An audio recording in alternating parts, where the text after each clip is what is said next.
Bueno, buenas tardes a todas las personas que estéis asistiendo hoy a este segundo plenario por la tarde sobre transiciones en las jornadas de economía crítica. Y a continuación lo que voy a hacer es presentar a los dos ponentes, a Santiago Álvarez y a Alicia Valero. Y después de la presentación, pues intervendrán primero Santiago y luego Alicia, y como al igual que esta mañana, pues luego se abrirá un turno de debate y de bueno, intercambio de opiniones entre los ponentes y el resto del público. Voy a empezar, voy a presentar a los dos ponentes, que además son dos personas también apreciadas dentro del mundo de la economía crítica.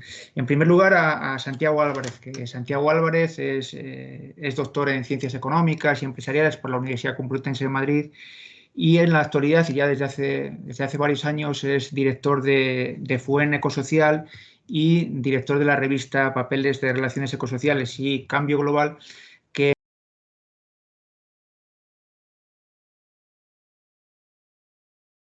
Oscar, te hemos se te perdido. acaba de cortar el micro. Creo que alguien te silenció sin querer. Bueno, pues ya no sé dónde me había cortado. No, decía que ¿se me ha escuchado el inicio de la presentación de Santiago? Sí. Sí, fueron 4 segundos. Vale. Bueno, pues decía que ya desde hace años es director de FUEM Ecosocial y también de la revista Papeles de Relaciones Ecosociales y Cambio Global. Y en esta etapa, en estos últimos años, tanto FUEM Ecosocial como la revista Papeles pues se han convertido en dos referentes claros en lo que tiene que ver con la reflexión sobre las cuestiones ecosociales en nuestro país, ¿no? Santiago es autor de numerosas publicaciones y tiene una larga trayectoria investigadora en la confluencia de varias temáticas: necesidades sociales, consumo, calidad de vida y sostenibilidad, y por supuesto también en las cuestiones de crisis o en la reflexión sobre la crisis ecosocial. Precisamente en este último asunto es autor de un libro relativamente reciente, de hace poco más de un año, que es muy recomendable y que tiene que aparte de ser recomendable, alberga páginas realmente penetrantes, ¿no? y muy sugerentes. Y el libro se titula La gran encrucijada, crisis ecosocial y cambio de paradigma, y en este libro se caracteriza precisamente esa crisis de las muchas crisis que en sus palabras sería la propia crisis ecosocial. Santiago ha venido participando desde hace muchos años en las jornadas de economía crítica y también es miembro del consejo de redacción de la revista de economía crítica, y en el día de hoy, en la tarde de hoy, nos va a hablar de las claves para pensar las transiciones ecosociales. Por su parte, Alicia Valero, la segunda ponente de esta tarde, es doctora en Ingeniería Química por la Universidad de Zaragoza y directora del grupo de investigación en Ecología Industrial en el Instituto CIRCE de la propia Universidad de Zaragoza, aparte de ser ella misma profesora de la Universidad de Zaragoza. Alicia en los últimos años ha mostrado una brillante carrera investigadora que la ha situado como un referente internacional en la evaluación exergética de los recursos minerales y la aplicación también de la termodinámica a la economía. En este asunto, aparte de los numerosos trabajos que tiene publicados en estos últimos años, merece la pena, yo creo, destacar su libro, escrito en colaboración con Antonio Valero, que se titula Tanatia, el destino de los recursos minerales de la Tierra, porque en este trabajo, que es un auténtico hito en la aplicación de la termodinámica a la economía y a los recursos naturales, creo que, se condensan los esfuerzos de al menos pues casi más de 3 lustros de investigación en termoeconomía y en la aplicación de los principios de la termodinámica a cuestiones tan trascendentales como las que sugiere el subtítulo del libro, ¿no? El destino de los recursos minerales de la Tierra.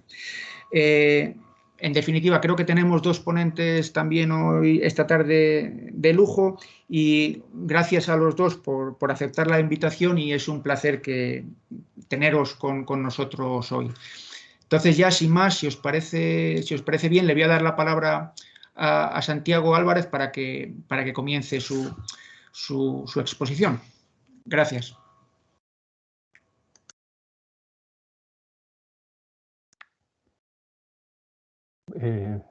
Buenas tardes a todos y a todas. Creo que se escucha bien, ¿no?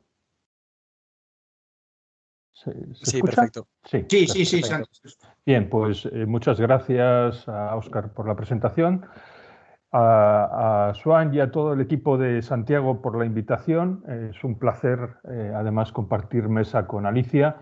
Y bueno, os voy a plantear, como bien dice el título, las claves para pensar las transiciones ecosociales, que en el fondo es tratar de responder pues, a las preguntas tan elementales como dónde estamos y por qué hemos llegado aquí, a dónde queremos ir, es posible llegar a ese sitio donde queremos ir y cómo, ¿no? Esas serían las preguntas que están en el trasfondo de lo que voy a plantear a continuación. Bien, voy a tratar de compartir la pantalla con un PowerPoint que sirva al menos para poder llevar adelante la exposición. Como os decía, en el trasfondo están esas preguntas, ¿no? Y lo que quiero plantear es básicamente un par de ideas, ¿no? La primera es tener bien presente que el punto de partida para poder afrontar una transición es, en primer lugar, reconocer dónde estamos. Y donde estamos es fundamentalmente en una crisis multidimensional y multiescalar. Multidimensional porque es ecológica, no solamente ecológica, es también social y económica, y afecta a los planos biofísico, a los planos productivos y reproductivos. Y es multiescalar porque nos afecta en todos los ámbitos espaciales. Se manifiesta desde lo local hasta lo global, ¿no? Es decir, estamos ante una crisis general o sistémica, o si nos atrevemos a llamarla así, ante una crisis de civilización. Y muchos de los acontecimientos que habitualmente estamos viviendo, como los de la pandemia en la que estamos, o el cambio climático, pero también las brechas de desigualdad y en buena medida las dinámicas de polarización, hay que verlas, esas manifestaciones, como expresiones de esa crisis general, que incluye estos vectores económicos, ecológicos y políticos que se van entrecruzando y se van exacerbando mutuamente, ¿no? Estas manifestaciones son el punto de partida y la condición de posibilidad de cualquier proceso de transición hacia el que nos podamos encaminar. Por eso es importante pararse a tratar de ver qué manifestaciones son las que nos van a marcar, ¿no?, las posibilidades de la transición. Si atendemos, por ejemplo, a las manifestaciones más relevantes de la dimensión ecológica, y lo hemos visto con las primeras ponencias de estas jornadas, y atendemos, por ejemplo, al declive energético, consecuencia de ese proceso progresivo de agotamiento de los recursos fósiles, eso obligará a contemplar como objetivos de esa transición no solamente la necesidad de una base energética alternativa de carácter renovable, sino que también nos obligará a tener presente que no va a ser posible fijar cualquier nivel energético, o que por lo menos debemos plantearnos fijar unos niveles de requerimientos energéticos sustancialmente menores de los actuales. Yo creo que ha quedado claro con la exposición de Enrique Turiel, y junto con estos límites físicos energéticos, pues están los límites materiales de los que hablará a continuación Alicia, y lo que quiero únicamente resaltar es que esto es una condición indispensable para poder pensar las transiciones, ¿no? Si tuviéramos que señalar otras manifestaciones de esta misma dimensión ecológica de la crisis. ¿Perdón? Si tuviéramos, digo, que tener en cuenta, por ejemplo, otros acontecimientos, ¿no?, de esta dimensión ecológica, de esta crisis, de la dimensión ecológica de esta crisis, como pueden ser los acontecimientos climáticos más extremos. Esto nos obligará también a pensar una transición donde se tengan que tener bien presentes también los objetivos de la adaptación. Y si finalmente tuviéramos que plantearnos la tercera arista de la gran crisis ecológica, como es la quiebra en la integralidad de la biosfera, pues obviamente nos obligaría a pensar esa transición también en los términos relacionados con la salud pública derivadas de fenómenos como los que estamos padeciendo en la actualidad, ¿no?, que son las pandemias, ¿no? Estas manifestaciones, ¿no?, de la dimensión ecológica tienen a su vez que acompasarse con estas otras manifestaciones de la dimensión social de la crisis, ¿no? El deterioro o la brecha que existe entre la base productiva y la reproducción social nos va a exigir pensar también la transición, tomando como punto de partida la crisis global de cuidados en la que estamos, ¿no? Y si tuviéramos que referirnos a la manifestación de la dimensión económica de la crisis, pues asistimos al desmoronamiento de un orden, del orden social neoliberal, al tiempo que se va produciendo la emergencia de un orden social post-neoliberal, tanto en un plano interno como en un plano internacional. Estas manifestaciones, repito, son punto de partida y condición de posibilidad de cualquier transición. Estas manifestaciones no son solamente eso, sino que además, si os fijáis bien, son manifestaciones específicas de una crisis general que hace que sean acontecimientos que están relacionados entre sí. Son acontecimientos que comparten en buena medida las mismas causas, integrador o inclusivo que nos permita captar todas estas interrelaciones tanto en el plano de las causas como en el plano de los efectos, mediante un análisis que aborde estos sistemas socioeconómicos actuales y también las posibilidades de su transformación en economías alternativas. Así pues, lo que estoy planteando es que necesitamos un enfoque que asuma esa doble tarea analítica y práctica para poder afrontar esta crisis multidimensional. La tesis que voy a defender es que ese enfoque tendrá que tener como objeto central de estudio la sociedad capitalista, pero desde una visión ampliada de lo que es la sociedad capitalista, que abarque no solo esos aspectos productivos y mercantiles que habitualmente analizamos, sino que también incorpore condiciones primordiales que son necesarias para el funcionamiento y la reproducción de ese sistema, ¿no? Esta visión más amplia debería, por tanto, facilitarnos además la posibilidad de detectar contradicciones y luchas que se desarrollan en su seno y que no serían fácilmente percibidas ni comprendidas adecuadamente si solamente lo hiciéramos desde enfoques o miradas más parciales. Por tanto, resumiría la primera idea de la siguiente forma, ¿no? Tenemos distintas manifestaciones de la crisis en sus distintas dimensiones. Las múltiples dimensiones de la crisis están íntimamente ligadas a la forma en la que el capitalismo se estructura, funciona y se reproduce, y eso nos remite a la necesidad de una visión ampliada del capitalismo a través de un enfoque inclusivo e integrador que trate de habilitarnos para percibir que esa capacidad histórica que ha mostrado este sistema para cambiar, ampliar y desarrollarse, pues tiene que ver con la manera en que se articula su propia estructura con los sistemas sociales y naturales de los que forma parte. Esa sería la primera idea, y la segunda, con la que enlazamos, sería tratar de ahora identificar esos aspectos específicos que van a determinar esta articulación del sistema económico capitalista con los sistemas naturales y con los sistemas sociales. Y aquí lo único que querría señalar son tres ideas que nos permitan entender cómo se concretan de manera específica estas articulaciones con el capitalismo. Para eso sería interesante que tratáramos de representarnos la actividad económica. Sabemos que las actividades económicas son todas aquellas que producen, distribuyen y consumen los bienes y servicios para una determinada población, y en cuanto a actividad de aprovisionamiento, la economía lo que va a hacer es involucrar distintas esferas de la sociedad va a involucrar familias, mercado, el espacio de los comunes, el Estado, y se va a ir apropiando de recursos naturales y va a hacer uso de las distintas funciones ambientales. En consecuencia, desde esta perspectiva, es imposible pensar la economía en cuanto sistema de aprovisionamiento sin estas articulaciones con las sociedades y los sistemas naturales. En el esquema que voy a mostrar a continuación, que es un esquema que confeccionamos para un artículo que se publicó en la revista de Economía Crítica, el profesor Ángel Martínez González Tables y yo hace años, podemos observar la especificidad del sistema de aprovisionamiento capitalista, ¿no? Y ahí lo que quiero señalar básicamente es que vemos cómo está remarcado el protagonismo de la esfera mercantil a través de dos tipos de mercado, lo que ahí se señala como M1 y M2. El primer mercado o M1 sería el mercado de los insumos para la producción y el M2 sería el mercado de los bienes de consumo finales, ¿no?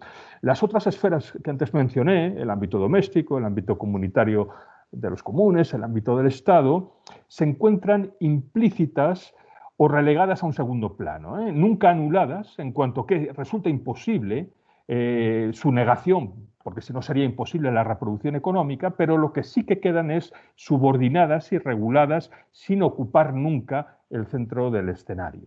¿Y a qué se debe este protagonismo, digamos, de la esfera mercantil a través de estos dos tipos de mercado?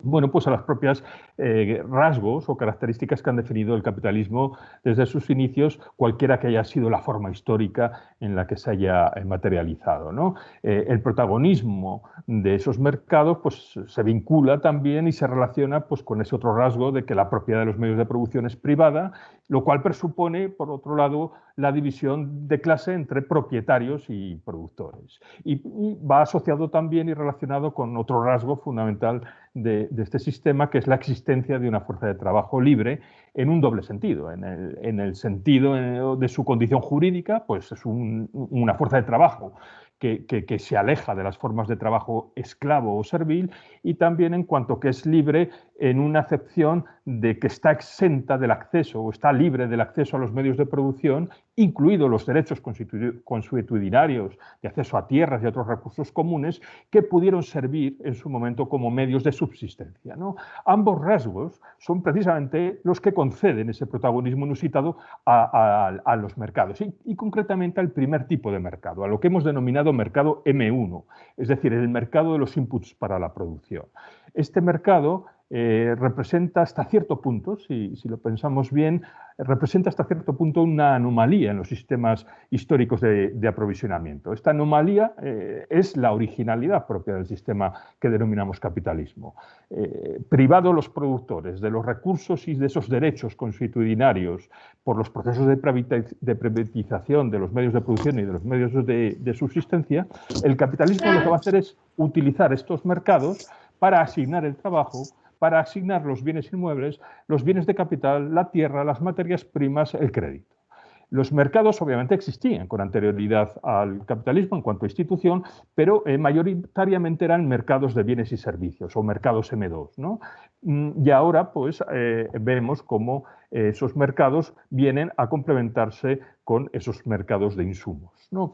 Bien, ese sería un primer rasgo para poder entender este proceso de articulación de este sistema tan específico como es el capitalismo con esos otros órdenes, con el sistema social y el sistema natural. Otra cuestión fundamental que se puede percibir a partir de este esquema es la cuestión de quién se apropia del excedente y en qué se emplea el excedente. Como muestra el esquema, en el capitalismo el excedente es apropiado por parte de la clase propietaria y es esa clase la que decide sobre su uso, determinando de esta forma dónde se van a invertir las energías colectivas y, por ende, va a determinar también las cuestiones fundamentales acerca de cómo viven las personas en una determinada sociedad. Es decir, va a determinar de qué bienes disponen, en qué cuantía, con qué equilibrios entre el trabajo productivo y la vida familiar, con qué equilibrios entre el ocio y el resto de actividades, etc.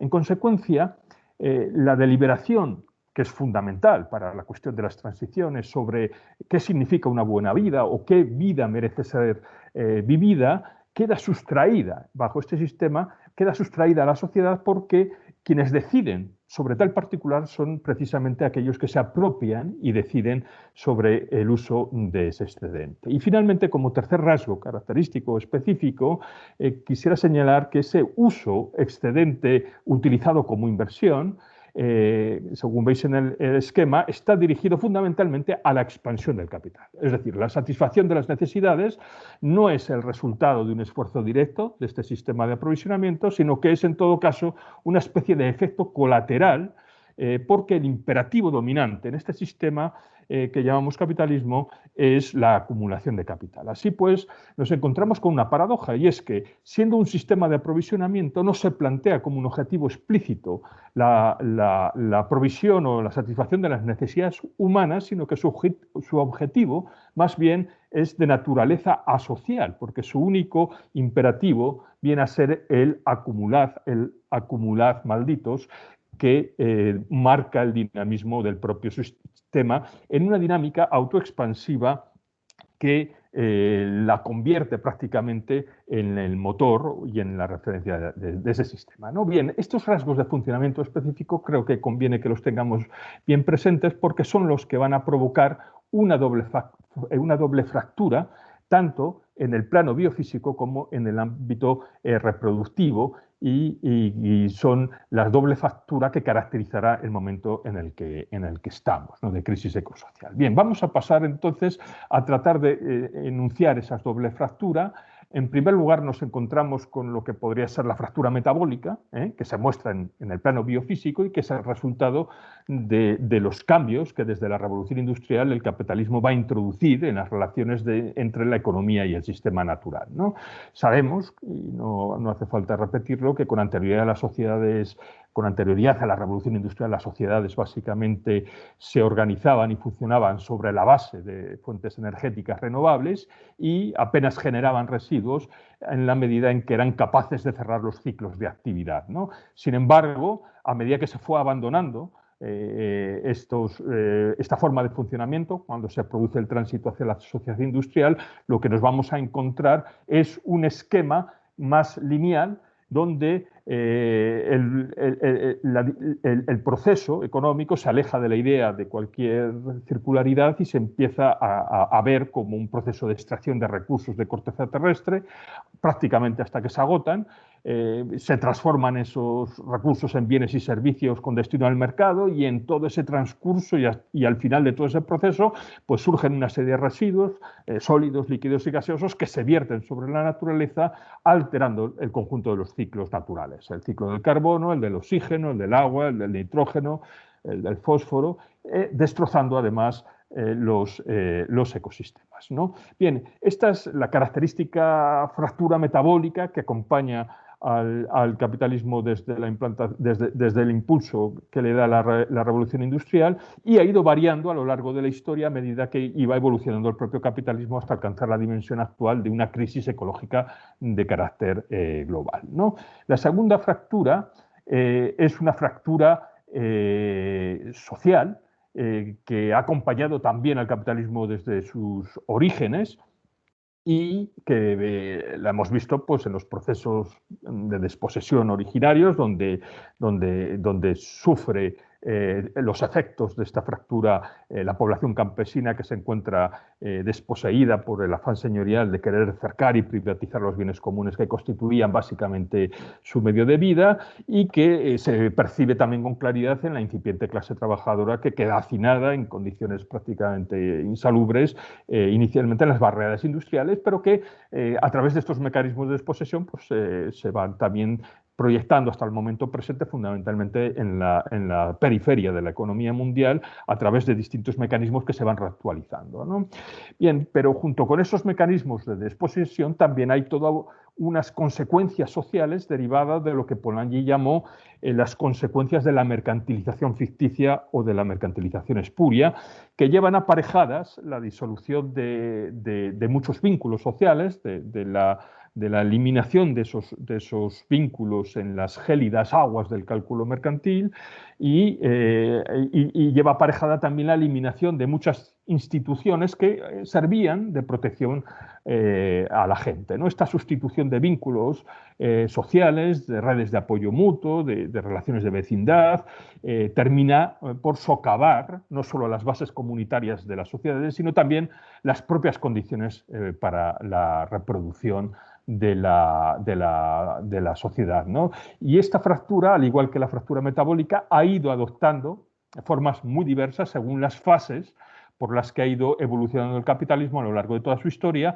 hasta provocar en la actualidad lo que denominaríamos la crisis global de cuidados, ¿no? Combinadas ambas, la crisis ecológica y la crisis social, nos encontraríamos con lo que ahora podemos definir como crisis ecosocial, ¿no? Como señalaba, estas fracturas, aunque son inherentes al capitalismo, se han ido materializando de forma diversa a lo largo del tiempo.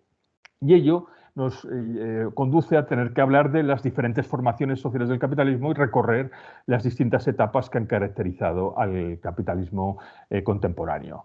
Si nos fijamos bien, desde el siglo XIX, momento en el que aparece el capitalismo organizado con los rasgos contemporáneos, ha habido una sucesión de órdenes, cada uno de los cuales empieza y termina con una crisis estructural.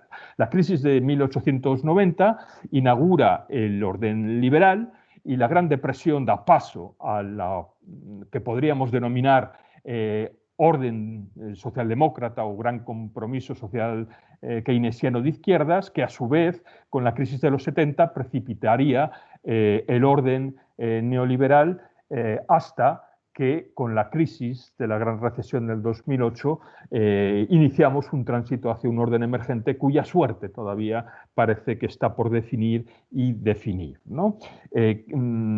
Por decidir y por definir, ¿no? Cada orden representa una configuración de poder determinada por los juegos de dominación y por las alianzas entre las distintas clases y fracciones de clase, refleja, por tanto, una determinada estructura social y tiene asociado también un discurso ideológico hegemónico que va a inspirar las políticas y las intervenciones públicas. Pero no solamente eso, sino que también cada orden social va a reflejar modalidades específicas de expropiación y de apropiación de los recursos naturales y mecanismos específicos de reproducción social. Si tuviéramos que sintetizar para cada uno de esos órdenes lo que ocurre en el ámbito de los conflictos distributivos, en los mecanismos que se ponen en marcha en el ámbito de la apropiación de la naturaleza y cómo va definiendo específicamente cada condición de reproducción social cada uno de estos órdenes, pues nos encontraríamos con que el orden liberal pues maneja la tensión distributiva fundamentalmente en el interior de la fábrica, es una cuestión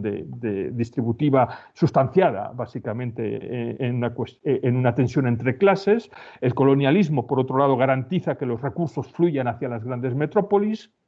Y la reproducción de la fuerza de trabajo se solventa básicamente gracias a la creación de un hogar y de un modelo de familia en su forma moderna, en su forma restringida, de manera que esa esfera doméstica o del hogar queda perfectamente separada del ámbito productivo mercantil, ¿no? Si tuviéramos que caracterizar desde esta perspectiva al orden socialdemócrata, entonces lo que nos encontraríamos es que las tensiones distributivas, en este caso, se alivian por el incremento de la productividad y por cierto grado de intervención y de mediación que hace el Estado.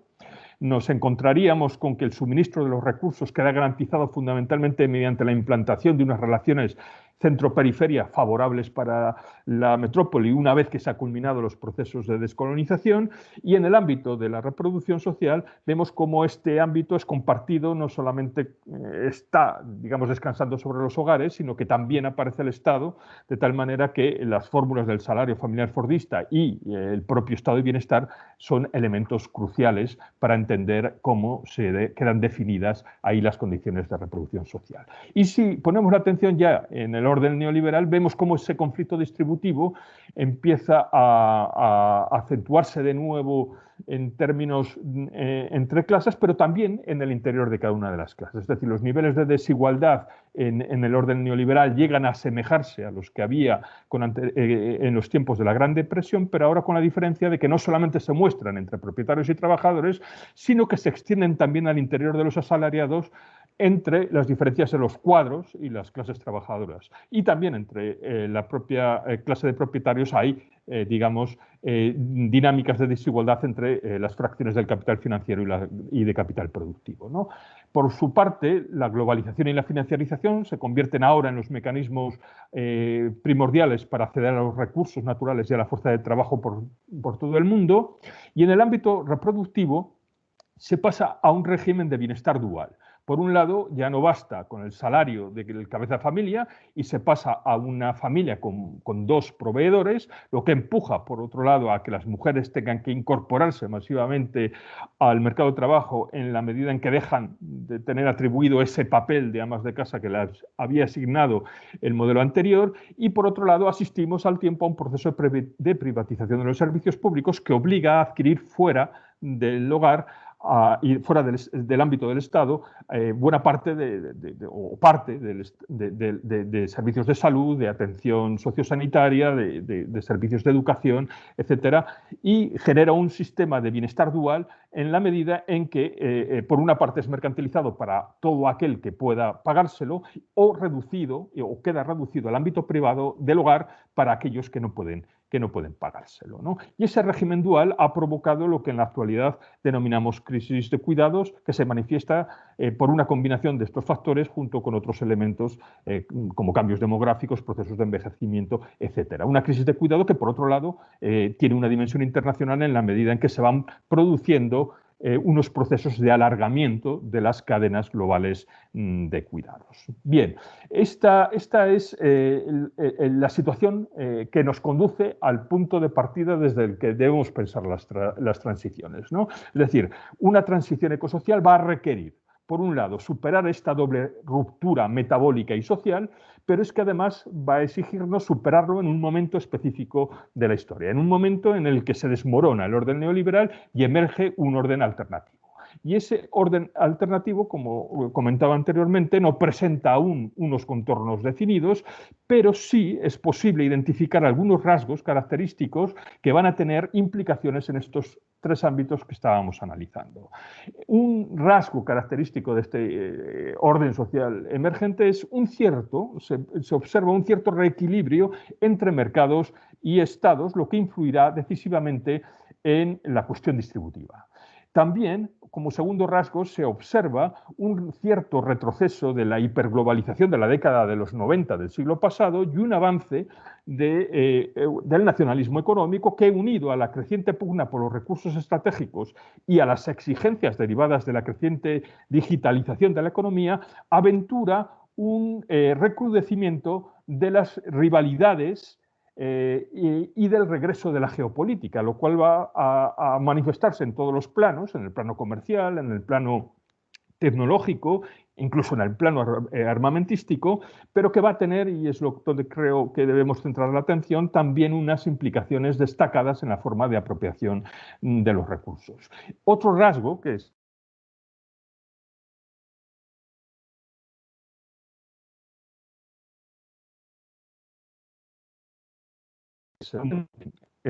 a ver, perdonad, ¿qué es lo que tiene? Bueno, una creciente conciencia de que existen unas fallas en el sistema de protección social y el surgimiento de nuevas demandas de seguridad, que es algo que percibimos ahora particularmente claro con el tema de la pandemia, ¿no? Es decir, en ese orden emergente surgen también estas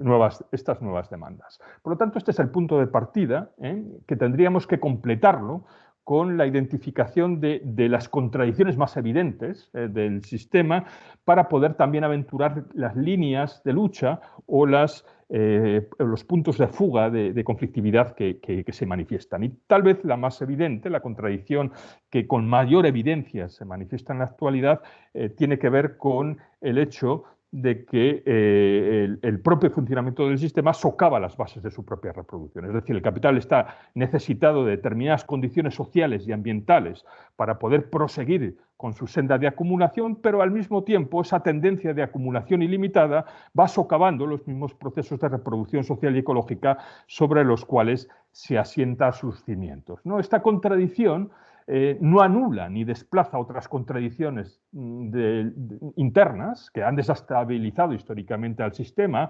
provocándole crisis recurrentes, pero nos obliga ahora a poner la atención fundamentalmente en esos espacios fronterizos donde se muestran esas articulaciones entre lo que es el sistema económico con los sistemas económicos y con la esfera reproductiva, ¿no?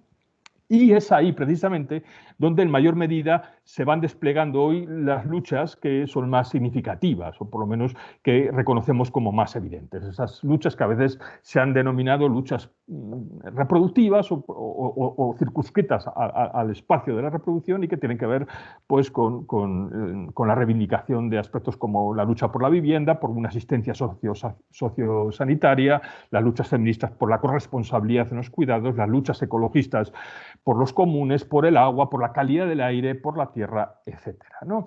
Bien, voy terminando. Entonces, para afrontar las transiciones ecosociales, por un lado necesitamos un diagnóstico certero y crítico sobre en qué punto estamos en el momento actual, pero necesitamos luego también, y con esto entro ya no tanto a analizar las condiciones socioeconómicas y ecológicas para una transición, sino más bien en las condiciones políticas para hacerla posible, necesitaríamos, digo, junto con ese diagnóstico de qué punto estamos, una teoría coherente y creíble de las alternativas a las instituciones y a las estructuras sociales que han provocado esta crisis ecosocial. Y en este sentido voy a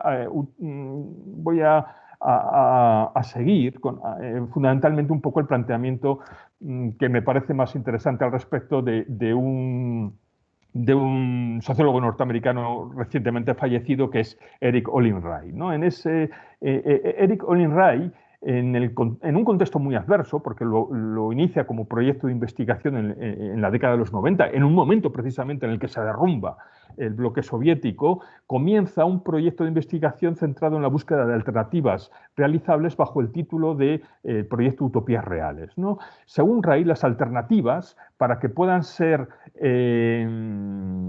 para que se puedan elaborar, para que se puedan evaluar, deberían utilizar un triple criterio que, como veis en este esquema, se organiza a modo de una especie de jerarquía que nos va mostrando qué alternativas deseables llegan a ser viables y de entre todas las viables cuáles de aquellas pueden llegar a ser en algún momento factibles. Estos tres criterios, el de la deseabilidad, el de la viabilidad y el de la factibilidad, actúan, si os fijáis bien, a modo de una especie de cedazo que va cribando las propuestas, de manera que va diferenciando aquellas que no pasan de meros desideratum hasta poder llegar a identificar aquellas que adquieren visos de probabilidad.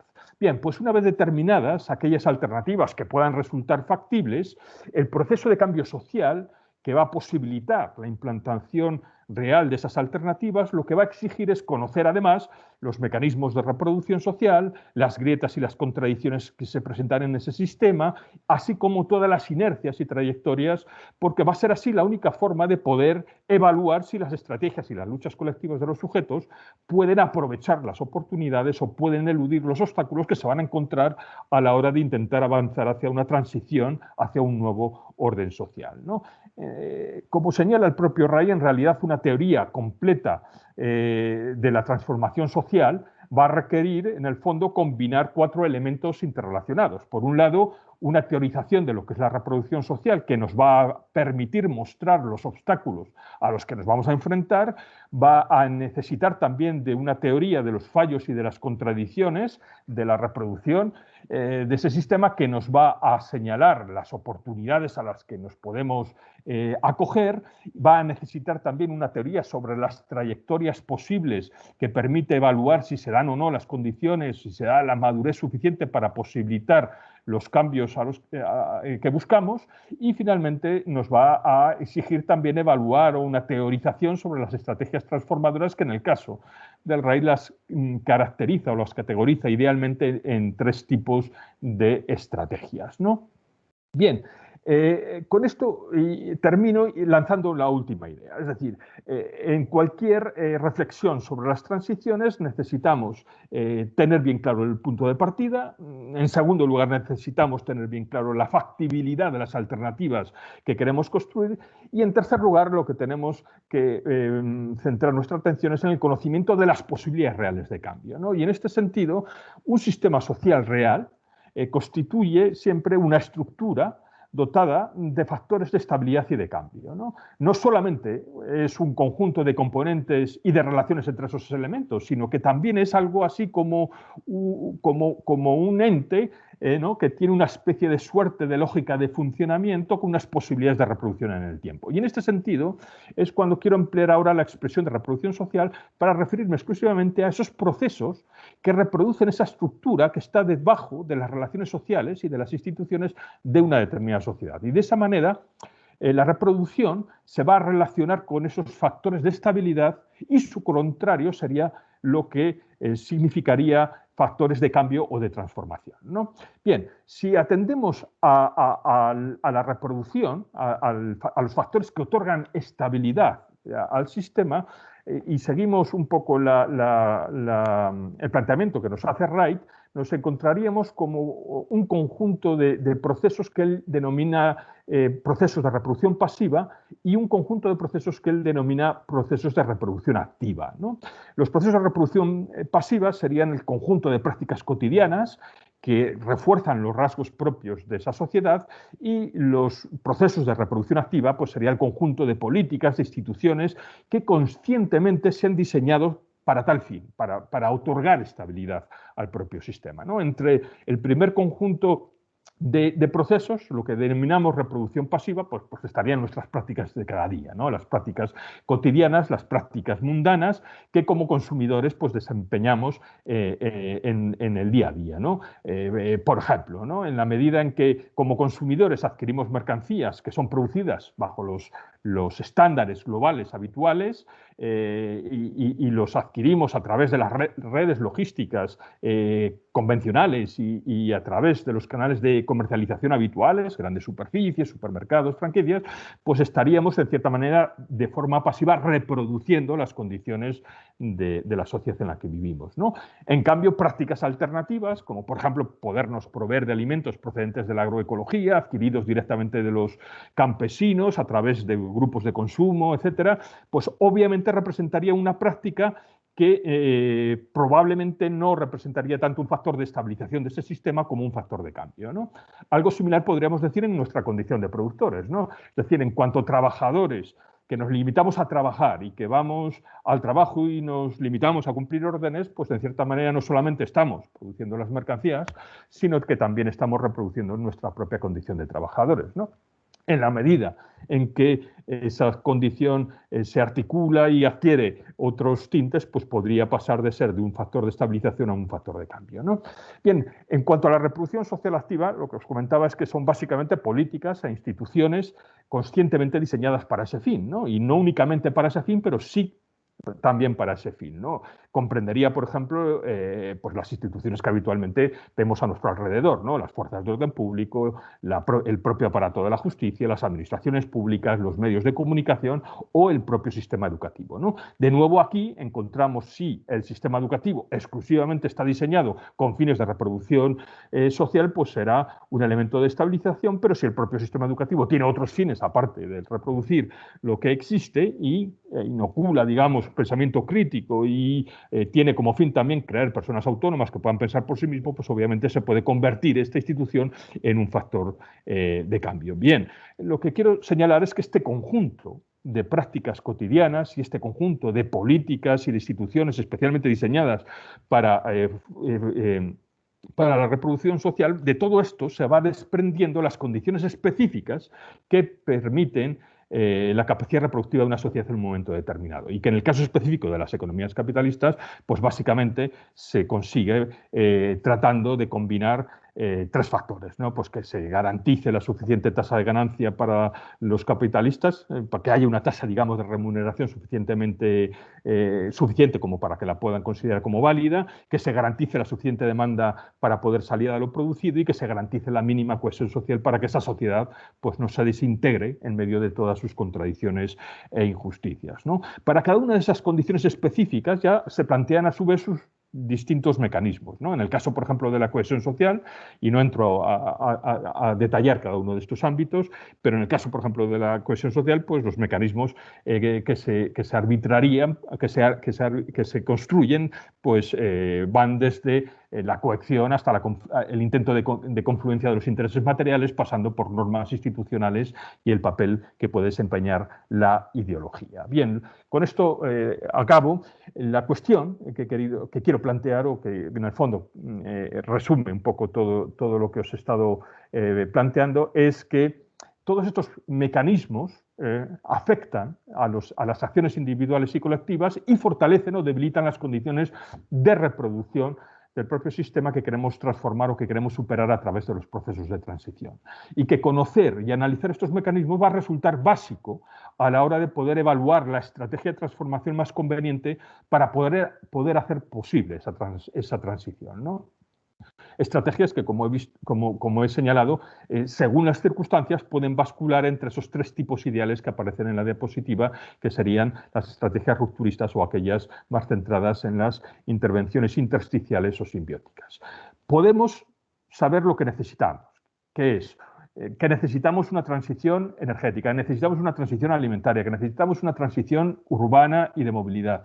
Podemos incluso tener las herramientas para poderlas hacer, incluso podemos tener un plan de financiación, como parece que ahora lo tenemos con el programa de la Unión Europea, ¿no? Pero debemos enlazar esta transición con los elementos estructurales e institucionales. Si no, creo que no estaremos abordando adecuadamente el problema de las transiciones. Creo que esta es la única forma de no hablar a humo de pajas o a tontas por locas sobre este tema. Y con esto, pues, os agradezco vuestra atención y nada más. Muchas gracias, Santi, por tu intervención, que yo creo que va a alimentar luego bastante el debate. Pues ahora, sin más, voy a dar la palabra a Alicia. Si estás por ahí, Alicia. Bueno, ¿Veis? Sí que te vemos, Muy bueno, bien. pues nada, Alicia, tienes la palabra, todo tuyo. Muy bien, muchas gracias por la invitación. Gracias, Óscar, por la presentación, y a Joan por la invitación a estas jornadas. Bueno, como os ha comentado Óscar, yo no soy economista. Yo soy ingeniera química, y os preguntaréis qué hace una ingeniera contándome historias de ingeniería, ¿no? Y bueno, pues me gustaría daros, desde una forma, desde luego, muy somera, pero espero que sea divulgativa, el por qué es importante considerar pues la termodinámica en la economía. Y lo voy a dar desde una perspectiva de los recursos minerales. En realidad, yo me voy a limitar a la dimensión física o la dimensión ecológica que había comentado el ponente anterior, Santiago, y en realidad ni siquiera eso, una sola pequeña arista de esa dimensión física, ¿no? Y mi objetivo fundamental es también aportar en ese diagnóstico certero que comentaba Santiago en su exposición, para saber en dónde estamos, y a través de ese diagnóstico pues podemos al menos saber hacia dónde nos dirigimos y qué es lo que no tenemos que hacer si no queremos llegar a esos colapsos que ha comentado Santiago anteriormente. Entonces, a ver, voy a tratar de compartir mi presentación, a ver si soy capaz.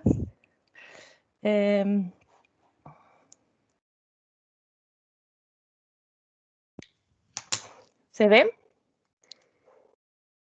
Sí, se ve. Muy bien. Ahora está en visión grande, ¿no? Sí. Muy bien.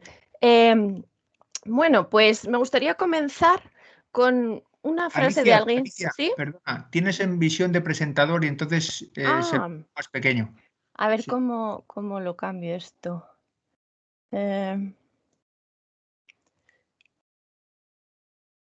¿Así? ¿Ahora Mm, se ve bien o no? A ver, bueno, duplicar. sí, ¿Duplicar presentación ahora? no, ahora te vemos a ti. No, es que se veía como cuando haces visión de presentador, que se ve Sí. tu diapositiva y la que viene luego también. Y Entonces, ahora bueno, ahora solo te vemos a ti. solo me veis a mí, qué raro. Bueno, ponlo, no te preocupes, ponlo como estaba y bueno, A cualquier ver, caso, luego espera, inténtalo más. vamos a ver. Vuelvo.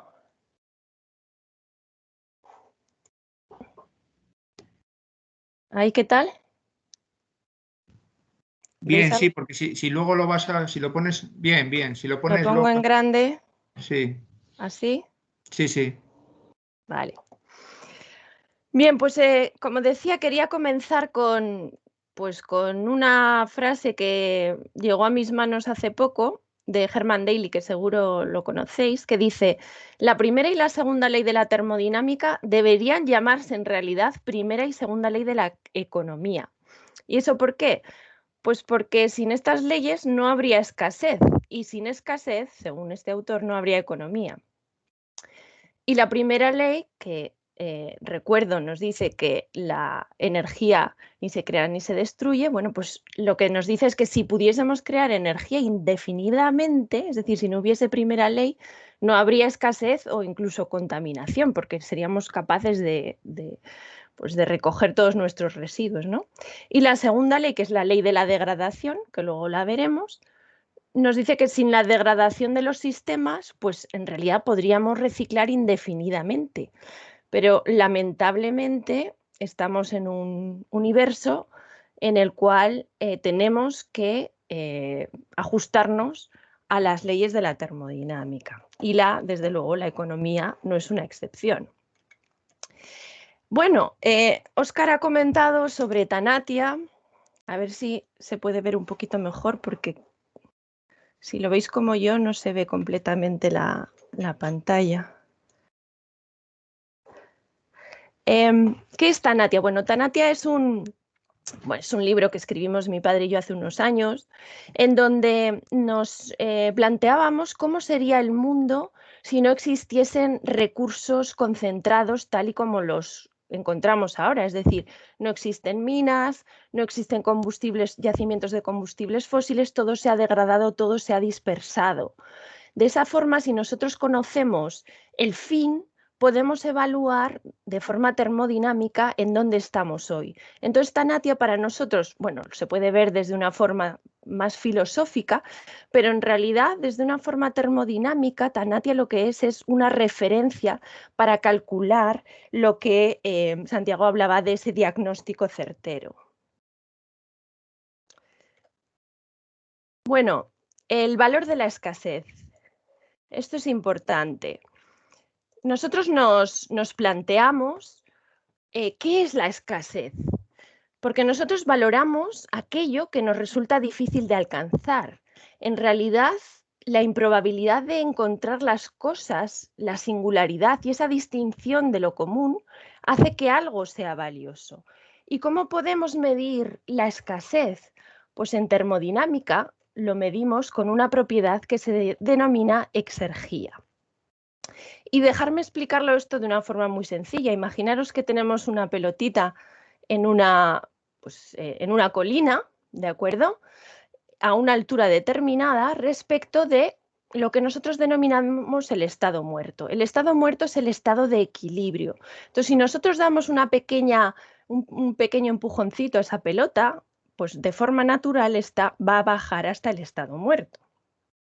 Y ese movimiento desde arriba de la colina abajo es un movimiento irreversible. ¿Por qué? Pues porque si con esa energía que le hemos dado para ese pequeño empujón para llevar la pelota de arriba abajo, no podríamos volver a subir la pelota arriba. Entonces, por el hecho de que la pelota está arriba y no está abajo, en realidad tenemos una capacidad para realizar un trabajo o para realizar un efecto útil. Bueno, pues esto tiene unas consecuencias que son importantísimas y que las vamos a ir desvelando poco a poco. La primera es que, en general, todo tiende hacia la irreversibilidad. Lo que está concentrado acaba diluyéndose. No sé si me veis, he traído aquí una pastilla de colorante, lo introduzco en este vaso de agua, ¿me estáis viendo? Sí, sí. Sí, sí. Bien, pues yo sin absolutamente hacer nada, veréis como poco a poco, y lo iré presentando al final de la presentación, como poco a poco esa pastilla se habrá diluido en el vaso y finalmente todo el agua se habrá transformado en agua de color azul, sin ningún efecto. Es decir, esto es algo espontáneo y es irreversible. Y esto es consecuencia del segundo principio de la termodinámica. Bueno, mezclar azúcar y sal. Cuando nosotros mezclamos azúcar y sal, esto también es un proceso irreversible. Y fijaros, imaginaros que nos hemos confundido, hemos ido al supermercado y en vez de meter la sal en el tarro de la sal, la metemos en el azúcar. Bueno, pues ese efecto de meter el azúcar en la sal realmente no nos cuesta energía, pero ahora intentar hacer el proceso contrario y decir, ostras, me he confundido, voy a separar la sal del azúcar. Pues obviamente la energía necesaria para hacer ese proceso de separación es tremendamente mucho mayor, con lo cual, ¿qué hacemos? Pues tirar la mezcla, ¿no? Entonces eso es otra de las consecuencias del segundo principio de la termodinámica. Hablamos de concentración y hablamos de dispersión. ¿Seguís viendo la presentación o la veis en partido? Ahora si haces así, vemos en formato presentadora. Vemos ahora? lo mismo que ahora te vemos a ti. Vale, no sé por qué. Para que no se vea partido. Bueno, pues vuelvo a la opción anterior. Mira, igual lo mejor es que compartas el escritorio directamente, lo pones en pantalla completa y vemos tu escritorio. Vale, Y buena vemos exactamente idea. lo mismo que verías, que estás viendo tú, vamos. Sí. Ok, pues a ver. Escritorio.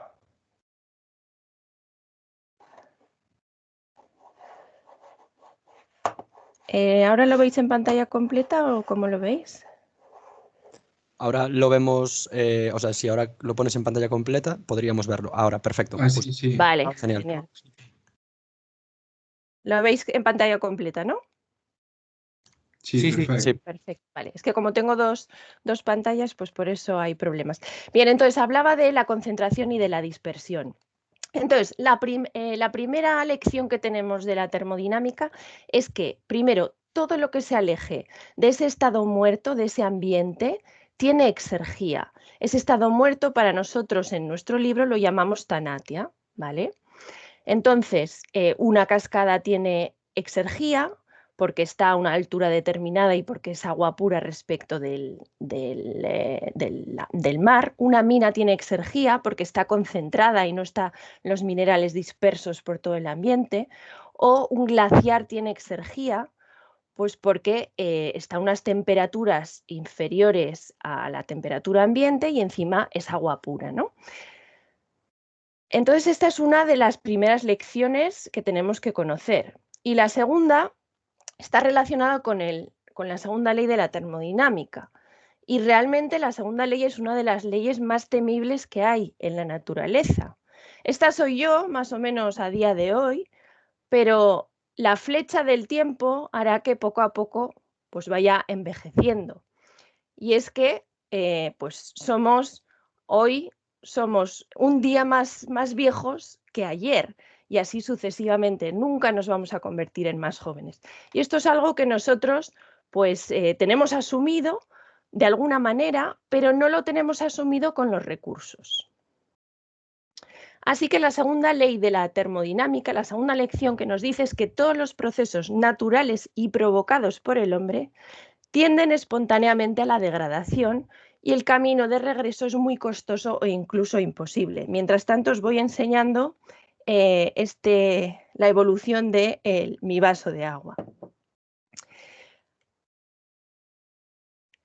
Afortunadamente, no todo son malas noticias, el sol permite de forma directa o indirecta regenerar aquello que hemos degradado. Mi pregunta es, ¿todo siempre existe un punto de no retorno? ¿Estamos aproximándonos hacia Tanate, hacia ese modelo de planeta sin ningún tipo de recursos útiles para el ser humano? Bueno, pues esas son las preguntas que nos hicimos y que nos hemos estado planteando, y la idea es evaluar cuánto de lejos estamos de ese planeta degradado.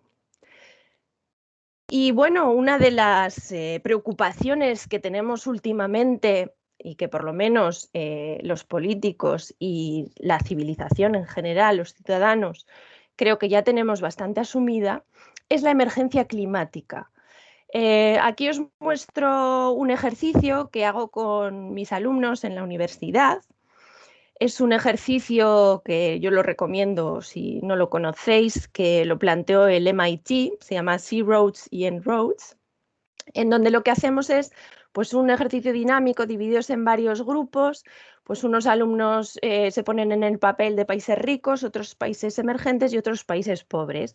Y entonces tienen que llegar a acuerdos para establecer cuáles serían los objetivos de reducción de emisiones de CO2 si no se quiere superar los 2 grados centígrados, incluso el 1,5 grados de temperatura.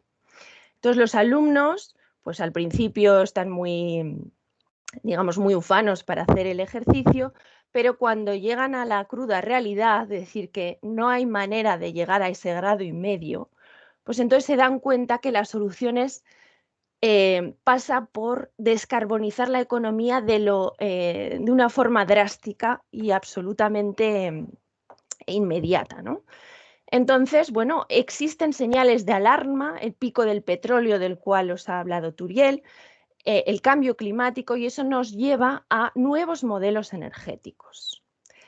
Bien, nuevos modelos energéticos, pero estamos hablando de transición, una transición económica verde. Vamos a planteárnoslo entre interrogantes. ¿Por qué?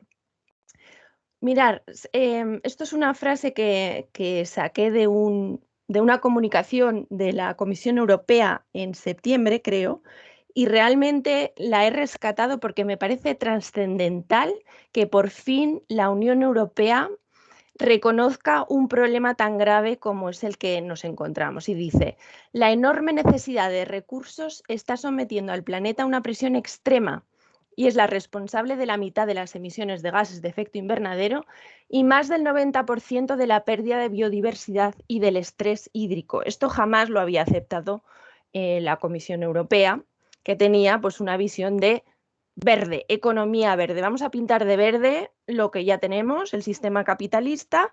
En vez de utilizar combustibles fósiles, pues utilizamos energías renovables. ¿Pero eso qué implica? Lo que implica es que si traducimos estos combustibles fósiles, aquí pongo una imagen de la central térmica de Andorra, que está en mi tierra, en Aragón, y lo tradujésemos a aerogeneradores, pues simplemente os voy a dar unos datos, ¿vale? Por gigavatio producido, la central térmica tenía una potencia aproximadamente de 1 gigavatio, ¿vale? La eólica necesita 25 veces más materiales que las centrales convencionales, porque 1 gigavatio más o menos equivale a 1000 aerogeneradores de 1 gigavatio o 200 de 5 gigavatios. Y resulta que la energía eólica es en realidad, de todas las energías renovables, la energía que menos materiales por potencia producida o por, digamos, efecto producido tiene.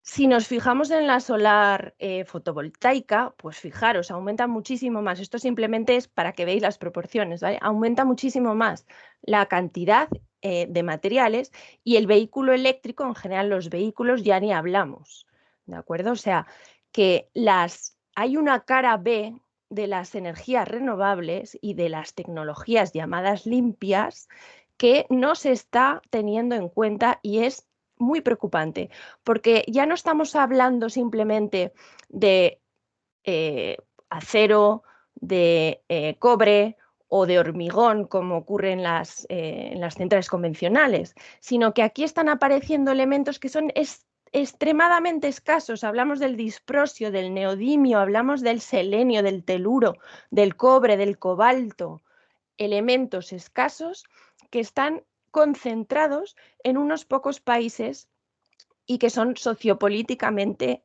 inestables muchos de ellos.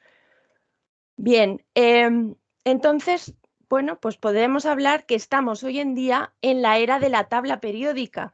Si al principio utilizábamos 3 elementos, pues poco a poco la cantidad de elementos que empleamos para nuestra economía va aumentando de forma exponencial.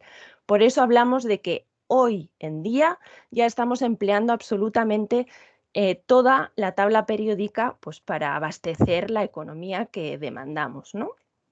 Vamos a hablar de algunos de estos elementos, no voy a entrar en muchos detalles, pero para que os vayan sonando, porque creo que poco a poco, pues estos palabras raros creo que serán bien conocidos por todo el mundo. Por ejemplo, hablemos de las tierras raras. Las tierras raras son 17 elementos de la tabla periódica que son fundamentales, algunos de ellos, para las energías renovables y para la digitalización. ¿Vale? Por ejemplo, el neodimio, fundamental en los imanes permanentes de la eólica. Su producción mundial está estallando, aumentando exponencialmente, y qué casualidad, prácticamente toda la producción está centrada en China. Europa es absolutamente dependiente de las tierras raras de China, pero no solo de las tierras raras, sino de muchos otros elementos.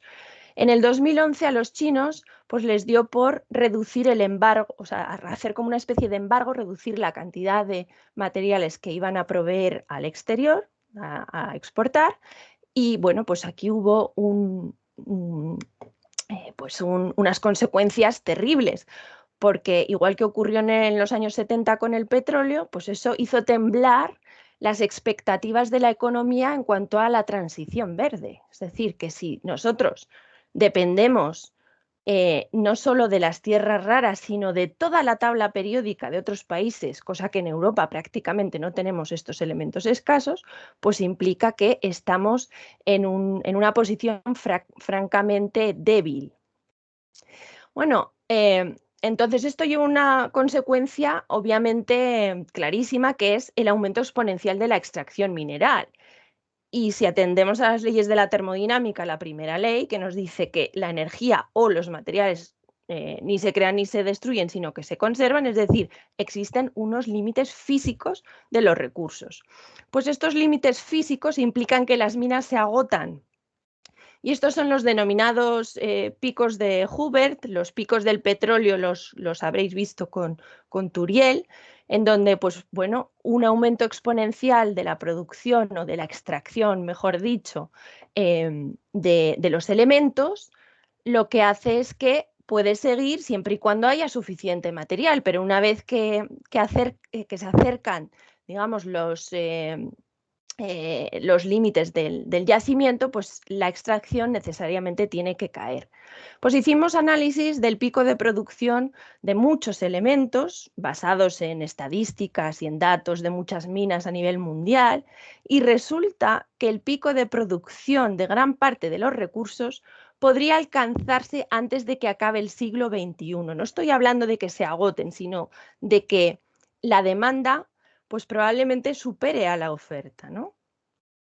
Y esto tiene una serie de consecuencias.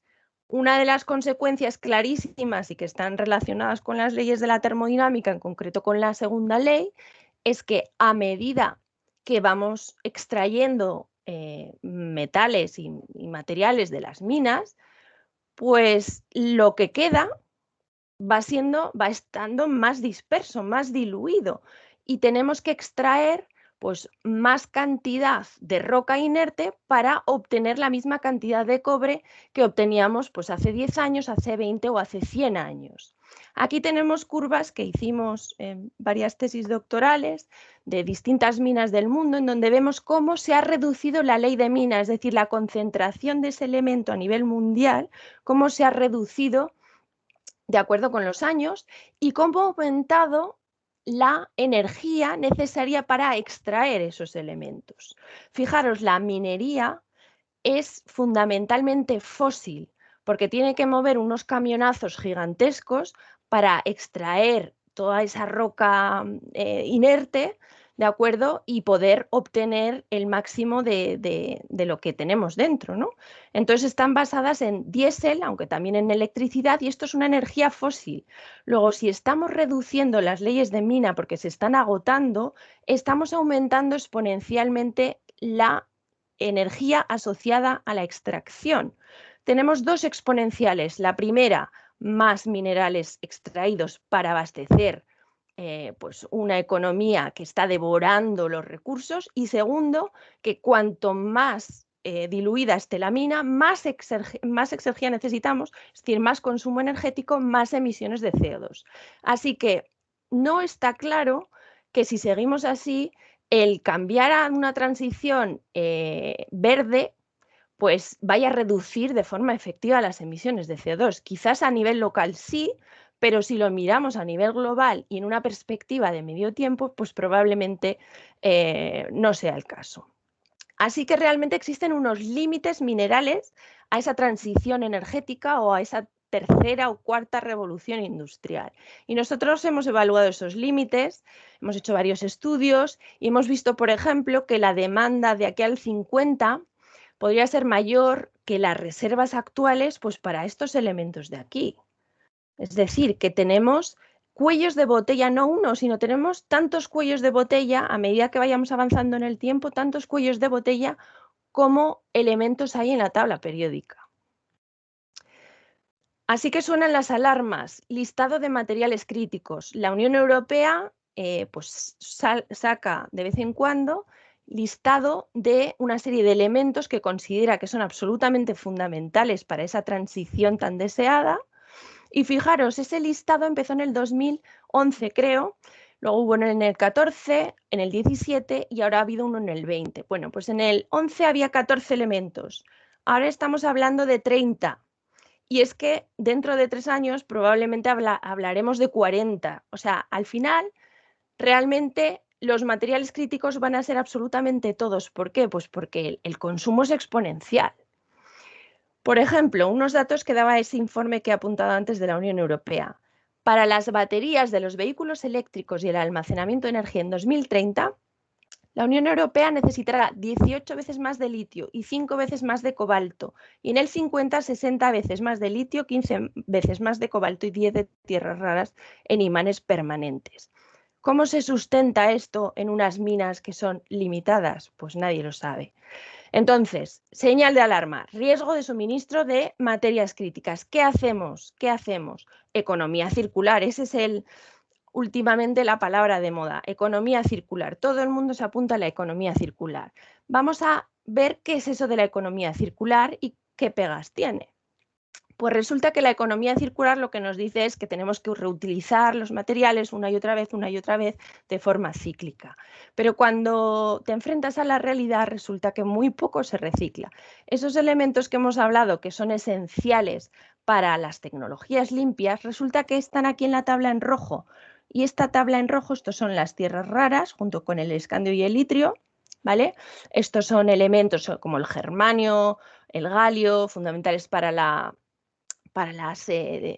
fotovoltaica o para las tecnologías de iluminación eficiente, pues esto lo que hacen es que el porcentaje de reciclado es menor del 1%.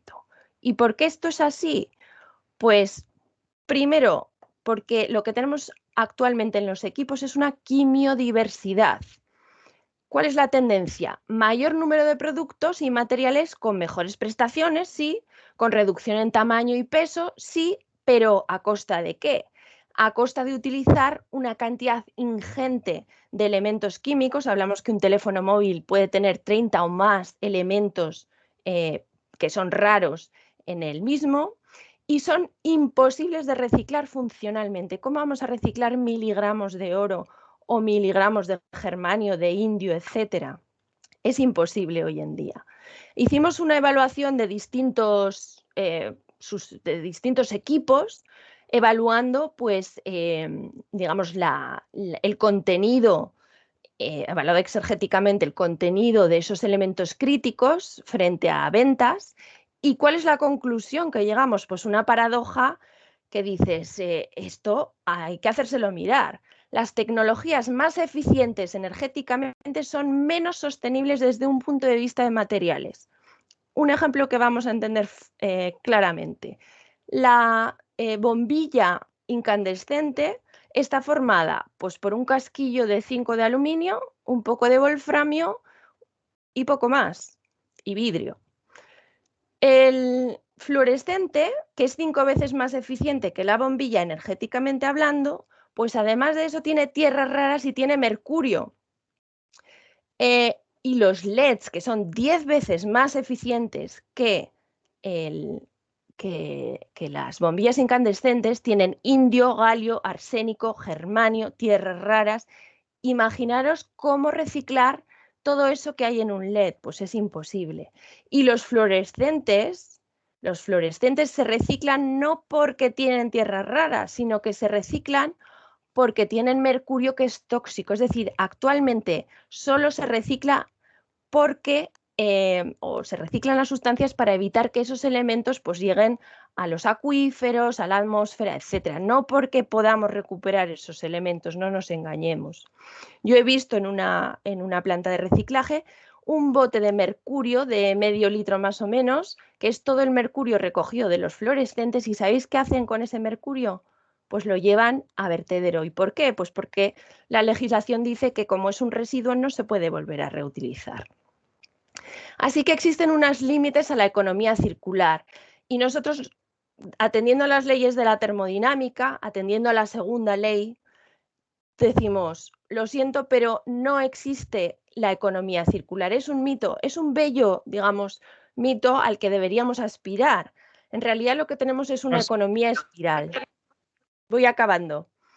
Y entonces, a medida que vamos avanzando, que vamos recuperando los materiales, vamos perdiendo cada vez más cantidad, ¿de acuerdo?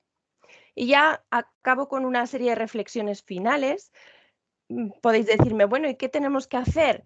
Pues desde luego tenemos que apostar por la desmaterialización, menos es más, la sustitución de materiales críticos por más abundantes, conciencia de reutilización y reciclado, productos robustos, modulares, fácilmente desensamblados, pero todo esto no sirve para nada si no nos planteamos los nuevos modelos de consumo. Nuevos modelos de consumo, es decir, reducir drásticamente el modelo que estamos siguiendo actualmente. Por ejemplo, una solución sería la servitización. En la oferta, pues no tenemos actualmente ninguna infraestructura metalúrgica capaz de recuperar esos elementos secundarios. Y si la demanda sigue aumentando, jamás podremos prescindir de la minería. Y por eso la Unión Europea está promoviendo la minería en el propio territorio para evitar depender de terceros países. Pero luego vienen, digamos, las localidades afectadas y dicen, no, es que yo no quiero una mina cerca, porque eso provoca efectos serios en el medio ambiente, efectos sociales, etc. Ese es el denominado efecto NIMBY. Pero eso es una contradicción, decir, ¿cómo, digamos, vamos a relegar la minería a terceros países, pero yo sigo pues con mi teléfono móvil, con mi tableta electrónica, etcétera, pero yo no quiero una mina cerca? Así que esto tenemos realmente que hacer una reflexión interna de cuál es la economía que queremos y valorar adecuadamente el capital mineral. Esta figura la pongo de vez en cuando y es valoración del patrimonio de un país. Imaginaos que yo vendo las torres de la Basílica del Pilar que están en mi ciudad, ¿no? Y yo he hecho una cuenta, las torres de en general, la Basílica del Pilar, he hecho una cuenta, si yo valorase el pilar al precio del ladrillo, pues me saldría que lo vendo por 2 millones de euros. Y me diréis, pues qué ridiculez, ¿no? De precio, vender un patrimonio tan importante por 2 millones de euros. Bueno, pues esto es lo que se está haciendo actualmente con los recursos del planeta. Y no hablo solo de los recursos minerales, sino en general de todos los recursos. El Producto Interior Bruto y otros indicadores no tienen en cuenta las futuras generaciones. Latinoamérica, África, muchos países que son esencialmente mineros, están hipotecando el futuro de sus hijos, están vendiendo las catedrales en forma de que tienen en el subsuelo al precio del ladrillo. Así que cuanto más escaso sea un bien, mayor es la deuda hacia la naturaleza. El capital mineral, que es un patrimonio natural de los que viven hoy, pero también de los que nacerán, debe valorarse de forma justa para crear un verdadero sentido de la conservación. En definitiva, evitar la dependencia de combustibles fósiles implica aceptar la dependencia de materiales. Sin materiales no hay energía, pero es que sin energía tampoco hay materiales.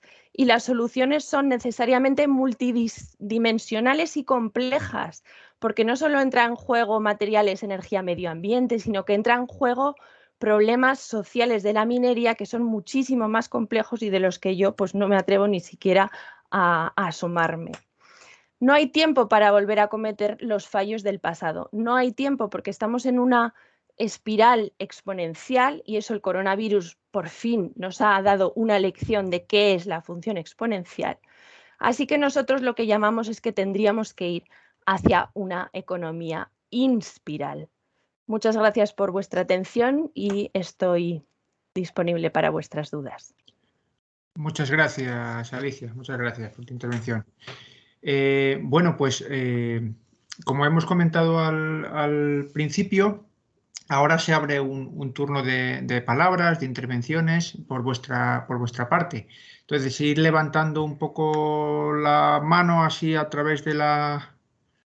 Ahí está el vaso azul que nos muestra Alicia. Ir levantando la mano y voy dando... Acumulamos así 2 o 3 preguntas y luego les damos la palabra a los ponentes, si os parece bien.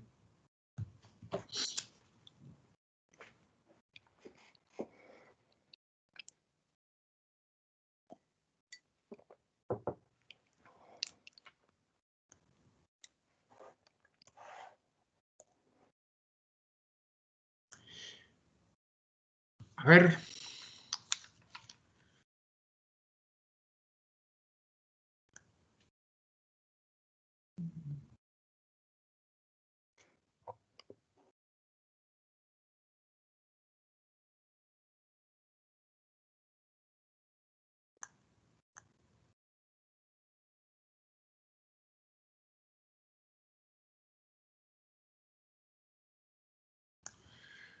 Bueno, han estado las 2 intervenciones muy bien, pero tanto como para dejarnos sin palabras ahora.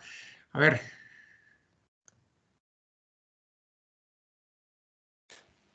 Hay varias manos levantadas. No sé si puedes Vale, es verlas que ahora. no veo ninguna, por eso es que por Vale, aquí yo estoy sí, pasando, tienes... si me las vais diciendo. Sí, te las puedo ir cantando. Inicialmente tienes Sí. a Xurxo Doval y a Anxo Landeira, por ejemplo. Y Vale, si perfecto. quieres, te voy cantando. Venga, Sí. perfecto. Xurxo. Hola, buenas tardes. Muchas gracias a vuestras intervenciones. Quería preguntarle a Alicia respecto a su intervención, ¿cómo se podría encajar la energía nuclear en la transición, en una transición ecológica? Porque normalmente desde el discurso que llevamos desde la izquierda, normalmente somos un poco reacios en cuanto a la energía nuclear, pero al final ahora está surgiendo el debate de que tal vez es necesaria para compensar el déficit potencial que podrían tener las energías renovables. Entonces, te quiero preguntar sobre ello. Gracias. La segunda palabra que estaba pedida era... Anxo. Anxo.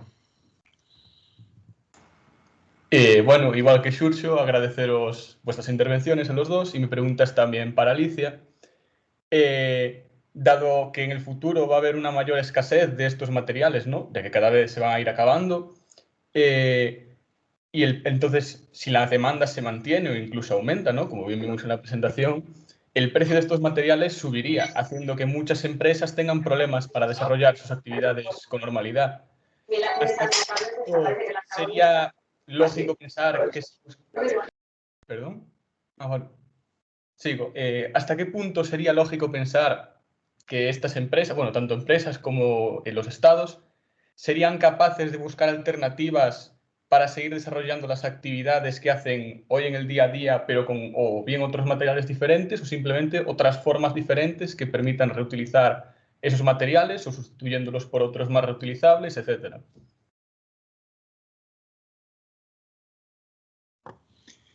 Venga, una tercera y ya les damos la palabra a los ponentes.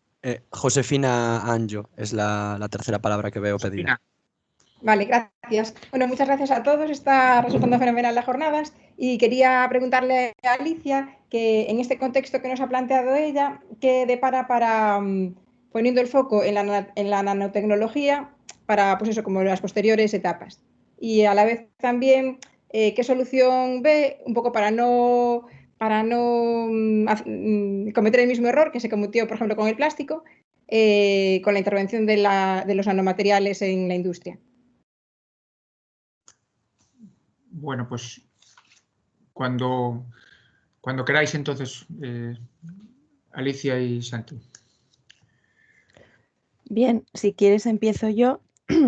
Respecto a la pregunta de Suso sobre la energía nuclear en la transición ecológica, es una pregunta complicada. Bueno, en principio, en primer lugar, la energía nuclear también necesita materia prima, necesita uranio, y el uranio también tiene sus problemas de escasez.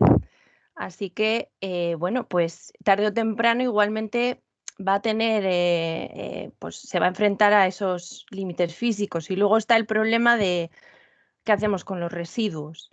Yo te puedo dar, o sea, no tengo la varita mágica, pero realmente aquí el problema que subyace, creo yo, es que se está intentando trasladar la energía fósil a otras formas de energía, pero mantener el modelo actual. Y eso es lo insostenible. O sea, no podemos pintar de verde o de amarillo nuclear la economía actual, porque ya sea por absorción de residuos nucleares o de residuos de materias primas, etcétera, o ya sea por demanda de recursos necesarios para producir esas tecnologías, pues nos topamos con los límites físicos del planeta. Entonces, el problema importante y las preguntas que nos tenemos que plantear son de modelo, o sea, de cambio de modelo estructural. Esa es mi visión. Entonces, la energía nuclear, pues ya la hemos superado. Yo creo que no tenemos que volver de nuevo a ese debate con todos los problemas que acarrea. Hay que ir hacia, pues sí, hacia energías renovables, pero acompañado de una reducción drástica del consumo, de un cambio de paradigma y voy con la siguiente, de unas tecnologías de recuperación de materiales, que eso implica un ecodiseño desde el principio de todas las tecnologías. Es decir, no podemos crear inventos, quien dice inventos, tecnologías, sin pensar qué ocurrirá al final de su vida. Y eso aplica también a las nanotecnologías, que las nanotecnologías pues, pueden tener la ventaja en que estamos utilizando poca cantidad de materiales, pero el inconveniente tan tremendo que un material nano no lo podemos reciclar, es imposible hoy en día. Con lo cual, hay que estudiar cómo se diseñan las tecnologías para hacerlas modulables, para hacerlas robustas, para que puedan durar y sobre todo pensar en ese cambio de modelo en el que yo no soy la propietaria de un cierto artefacto, sino que uso ese artefacto de alguna forma para obligar a que el fabricante se haga cargo de ese producto al final de su vida útil, que lo diseñe de forma adecuada para que cuando se rompa lo pueda reparar y que para que al final de su vida útil pues pueda recuperar todos los elementos para volver a dar un servicio que al final es lo que nosotros queremos, ¿no? Y luego, si aumenta el precio, pues habrá que buscar alternativas. Por supuesto, es lo que están haciendo. O sea, por ejemplo, estamos trabajando con una empresa de automóviles, ¿vale? Están, con perdón, acojonados de lo que está ocurriendo con el suministro de cobalto, por ejemplo, de litio y del níquel, del estaño y de muchos otros. ¿Por qué? Pues porque es que están prometiendo que van a fabricar no sé cuántos millones de vehículos eléctricos o vehículos autónomos de aquí al 2030, al 2040, y dicen, pero ¿de dónde vamos a obtener todos esos materiales? El cobalto es absolutamente crítico y encima se encuentra fundamentalmente, bueno, además de en otros países, pero en un país que lo conoceréis todos, que es el Congo, con todos los problemas asociados sociales tan enormes que hay allí. Entonces, ¿de qué forma asegurar un suministro estable, libre de sangre, por decirlo de alguna manera, pero que es la realidad? Pues eso es algo que las empresas lo tienen cada vez más presente y saben que hay unos riesgos que entrañan el uso de recursos y están investigando, pues por ejemplo, en reducir el cobalto de las baterías de sus coches. Y hoy en día, pues hay tecnologías que utilizan menos cobalto que hace escasamente unos años. Y poco a poco, pues con el grafeno, pues se irá eliminando ese elemento. Pero insisto, si seguimos aumentando exponencialmente el uso de todos los elementos de la tabla periódica, tarde o temprano vamos a tener ese problema.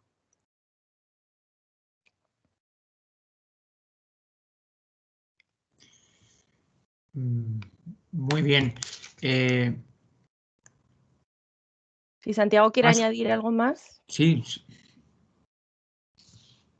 Nada que añadir, Alicia, nos has ilustrado estupendamente, de verdad, nada que añadir. ¿Hay más palabras? Porque yo no lo veo desde aquí bien. Yo ahora tampoco veo ninguna, pero es cierto que el programa está dando problemas, entonces no sé si hay alguna palabra Pues los repetida que que lo igual... tengan que directamente hablen, enciendan el micro, Ujú. si os Vale. parece, por si acaso no los vemos nosotros cuando levantan la mano.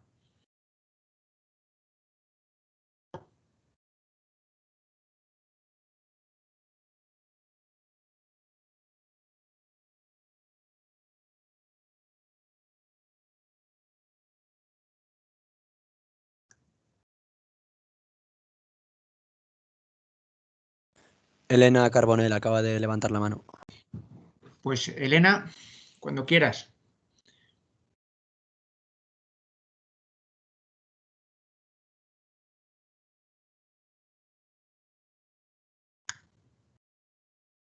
Elena. Sí, perdón, ahora estoy. Hola, era simplemente una aclaración, también he llegado tarde, pero has hablado, Alicia, de servitización de la economía. Si podías explicar un poco este concepto, ampliarlo, no sé desde qué punto lo hablabas, si era de una tendencia a la terciarización o de una especialización en servicios adicionales por parte de las empresas, era un poco esto. Creo que salía este concepto como una solución, ¿no? ¿Contesto ya, Óscar, Sí, o sí, esperamos? sí. Vale. Bueno, si hay alguna más, porque parecía que no había. Si no hay ninguna más, contesta Alicia. Y si hay alguna más, acumulamos un par de preguntas más si hubiera. Bueno, voy comentando. La servitización, tal y como yo la he reflejado ahí, puede que haya más conceptos que desconozca, es que las empresas, en vez de vender un producto, venden el servicio. O sea, imaginaros que ahora SEAT no se dedica a vender coches, sino que simplemente pues, los cede a lo largo de su vida útil para que tú los uses y luego pues se los devuelves. O esto se hace mucho con las impresoras, no las pequeñas, sino las grandes, ¿no? Que tú pagas por hoja impresa y no pagas por tener la impresora. Entonces, cuando tienes un problema, viene una persona que te la repara y además son súper robustas y ya lo han hecho para que cuando se te estropea algo, pues te dicen, abre la tapa, quita el papel, no sé qué, ¿no? Pero es que, ¿qué es lo que está ocurriendo con todo lo demás? Pues que para arreglar un foco, una bombilla de un faro de un coche es imposible, tienes que ir al taller. ¿Y eso por qué es? Pues porque lo que quieren es vender el producto, vender cuantos más mejor, que vayas a repararlo a sus casas pues para que te vendan los repuestos, etcétera, etcétera, ¿no? Entonces, es otro modelo que, ojo, ya lo están implantando las empresas porque ven que esto es una revolución que no la pueden frenar. Entonces, o se suben al carro o se quedarán atrás. Gracias. ¿Hay alguna palabra más? Porque yo aquí quería, de momento no. Si me ¿Sí? permitís. Sí, ¿Se me claro. oye? Sí. No, simplemente me han gustado mucho las dos intervenciones.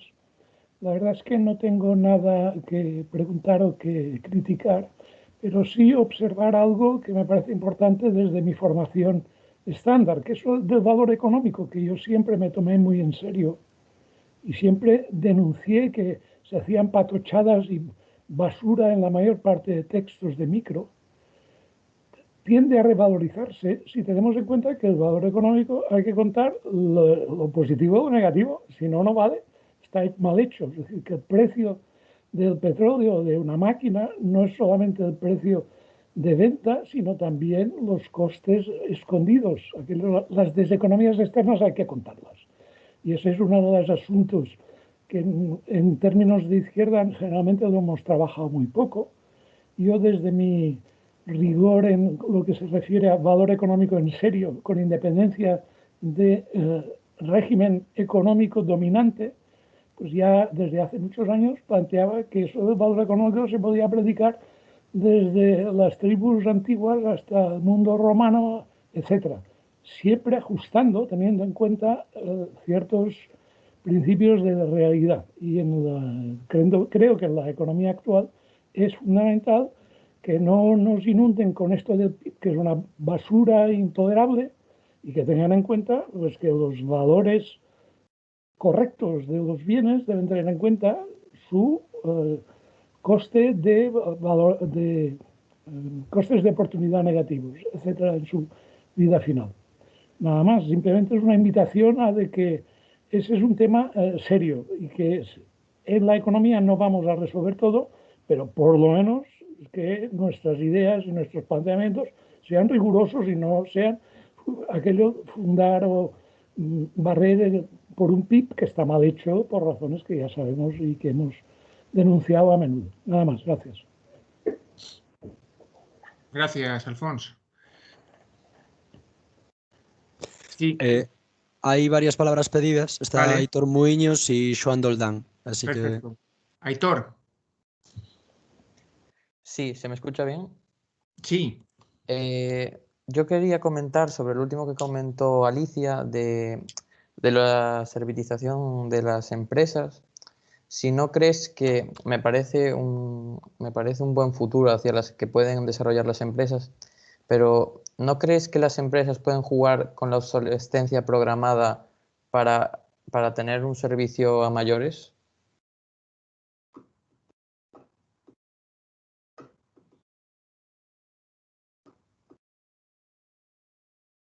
Sí, acumulamos un par de ellas, ¿os importa? Venga, pues, Xoán. Bien, bueno, yo es un comentario, una petición, una pregunta, tanto a Santi como a Alicia. Como estamos en un plenario sobre transiciones y, bueno, yo creo que muchas de las personas que estamos aquí, bueno, somos conscientes de la gran complejidad de la situación en la que estamos y los problemas que existen y, bueno, lo habéis ilustrado y también en las ponencias de por la mañana, los enormes problemas a los que nos enfrentamos y los problemas para transitar a otra forma de organización social y económica. Por otra parte, también aquí tenemos a gente joven, a alumnado, y bueno, yo creo que sobre todo pensando en ellos, aunque nosotros seamos conscientes de los graves problemas a los que nos estamos enfrentando, también creo que coincidiremos muchos o muchas que podemos pensar en sociedades, en situaciones diferentes que son posibles. Esas otras situaciones es complicado llegar a ellas porque cambiar con la dinámica que tenemos no es fácil, pero bueno, que son posibles otras realidades diferentes a estas, ¿no? Y bueno, yo os pediría, precisamente pensando sobre todo en esa gente más joven que está aquí, que hablemos un poquito precisamente sobre esas posibilidades, ¿no?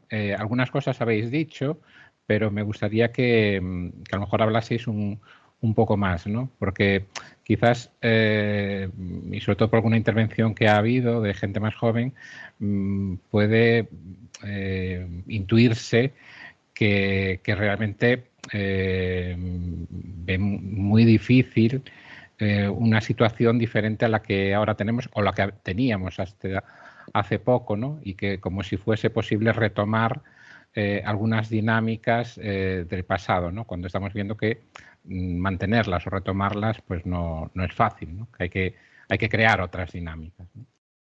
Nada más, gracias.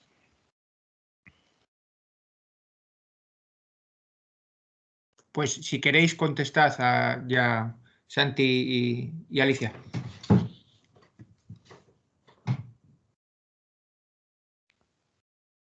Empiezo yo por la de obsolescencia y luego seguimos. Okay. El tema de obsolescencia, hombre, es un riesgo.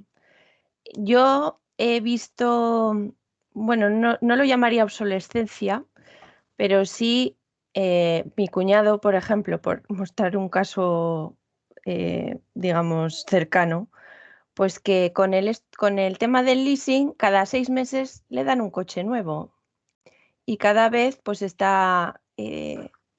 pues bueno, él es así, pues nos enseña, mira qué coche, qué tal y qué cual, ¿no? Y dices, pero ¿cómo es posible que cada 6 meses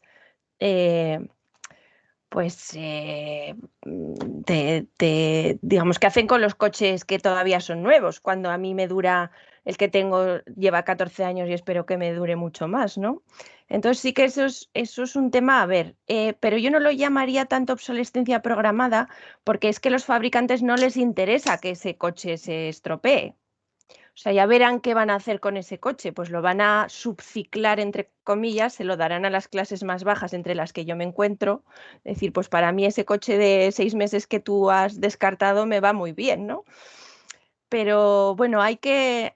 esto es como todo, ¿no? Un medicamento no sale a la venta hasta que no se ha comprobado todos los efectos secundarios. Pues lo mismo, tenemos que cada vez que demos un pasito hacia adelante, habrá que ver si ese pasito hacia adelante es realmente un paso hacia adelante o nos vamos 2 hacia atrás. Y para eso hay que mirar absolutamente todas las aristas que comentaba Santiago al principio. No vale con mirar exclusivamente la económica, hay que mirar la física, hay que mirar la social y todas las, pues la biológica incluso, ¿no? Todas las características que hay detrás. Si quieres, Santiago, sí, la siguiente reflexión. Un poco completar algunas de las cuestiones que has señalado, ¿no? Esto conecta con qué se puede hacer, digamos, desde el lado de la demanda y del consumo, ¿no? Pero lo que hay que empezar a contemplar es que no es posible un cambio en un momento, digamos, de la actividad económica si no se producen al tiempo cambios en los otros ámbitos, ¿no? Es decir, la actividad económica es un encadenamiento de distintos momentos. Yo no concibo unos cambios sustanciales en la esfera del consumo si no se producen a su vez cambios sustanciales en la esfera de la producción. De hecho, hemos visto cómo todos los procesos de precarización que se hacen en el ámbito productivo y toda esa especie de producción de bajo coste se ha traducido luego en un modo de vida y en un estilo de consumo de bajo coste, ¿no?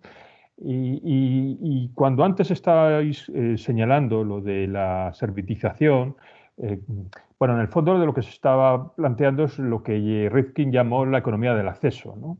Pero la economía del acceso tiene que ir acompañada de otras modificaciones, digo, en el ámbito de tanto de la producción como la distribución. Es decir, no se trata no es posible pasar de una economía de la propiedad a una economía del acceso si no se producen cambios sustanciales en el conjunto de la actividad económica y no solamente en una de sus facetas.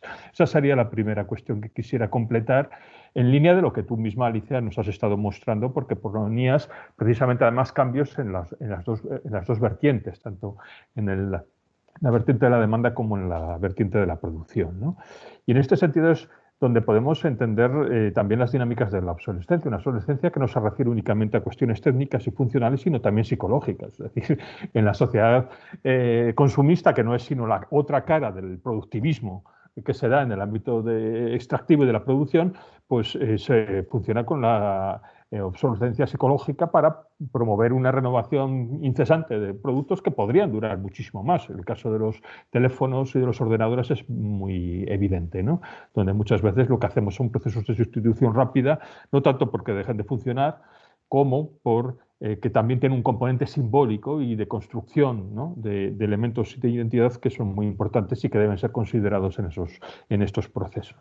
Y antes de que ahora te pase la palabra, Alicia, pues entro también a la pregunta que planteaba Swan. Más que pregunta, yo creo que era un llamamiento casi trágico a que no seamos tan pesimistas y vamos a abrir alguna puerta de esperanza respecto a las posibilidades de unas transiciones que, en principio, por las limitaciones y los planteamientos que hemos hecho parecen poco menos que imposibles, ¿no? Bien, yo sí en este punto diría, a ver, no abordemos estas cuestiones desde el punto de vista psicológico de si estamos animados o somos muy pesimistas, ¿no? Es decir, esa es una cuestión que efectivamente desde el punto de vista de la movilización social es muy crucial, ¿no? Generar movimiento y activismo positivo para conseguir cambios, pero en el plano de lo que estamos ahora analizando, al margen de estados de ánimo, lo que tendremos que tratar de ver es verdaderamente qué alternativas son factibles y qué herramientas son adecuadas para poder plasmar realmente esas alternativas. Yo creo que hay muchas y que desgraciadamente no estamos prestando la suficientemente atención a ellas. A ver, si tenemos claro que tenemos que transitar hacia una sociedad sostenible, donde debe primar elementos de suficiencia, porque hay límites físicos y hay límites sociales que no debemos soslayar, que tiene que tener también como principio inspirador el cuidado y el reparto. Bien, ante esos principios inspiradores nos podemos plantear objetivos, ¿no? Esos objetivos yo los centraría básicamente en cómo conseguimos un control social de la inversión, cómo conseguimos un trabajo socialmente necesario, cómo podemos debatir sobre eso, sobre las cuestiones del papel del trabajo socialmente necesario y cómo podemos cubrir adecuadamente las necesidades. Y para eso creo que disponemos, y hay muchas herramientas que poco a poco se van abriendo paso, ¿no? Lo que pasa es que las dedicamos poca atención, ¿no? Por ejemplo, en el campo de intentar ver cómo podemos controlar socialmente la inversión, pues nos encontramos con fondos de inversión social a partir de impuestos, figuras como los fondos de inversión social que consisten en repartir la propiedad de la empresa, los fondos de inversión soberano, es decir, existen fórmulas que actualmente están funcionando y que convendría empezar a incorporar también en nuestros programas, ¿no? Con el objetivo, digo, precisamente de avanzar hacia el control social de la inversión. Cuando empezamos a hablar y a reflexionar socialmente sobre el trabajo que verdaderamente es necesario para cubrir las necesidades humanas, los debates sobre el empleo garantizado, los debates sobre el reparto de todos los trabajos y las reducciones de jornada tendrían que estar en el primer lugar en estas discusiones, ¿no? Y lo mismo cuando nos planteamos cómo cubrir las necesidades, ¿no? Es decir, ahí hay propuestas como la renta básica o el sistema público de protección social fortalecido frente al sistema de protección público que tenemos en la actualidad, que son cuestiones a las que tenemos que hincar el diente, ¿no? Es decir, son cuestiones cruciales que nos pueden abrir camino hacia las alternativas factibles que hay que construir precisamente para resolver estos problemas. Por lo tanto, yo no creo que falten, ¿no? Campos de estudio, de trabajo y de deliberación. Lo que necesitamos es saber recuperar todas estas herramientas, situarlas adecuadamente en una estrategia, sabiendo que pueden coadyuvar a conseguir esos objetivos, ¿no?